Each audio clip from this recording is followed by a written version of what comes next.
So I've quarter filled the cup. Let's get some water in the bottom.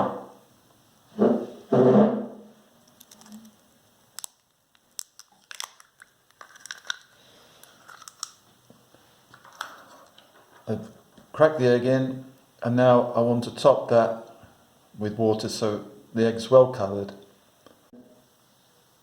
So just topping it up. The egg's well covered, and that's, if you want to measure it, is half an American cup of water. Now into the microwave for 60 seconds.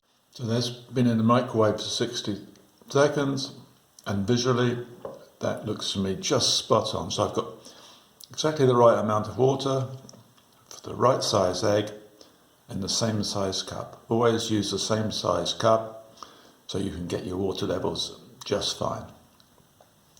If it had been a little bit undercooked, I could just give it another 5 or 10 seconds in the microwave. Just a strainer there, but you couldn't use a fork, just a little bit more awkward with a fork.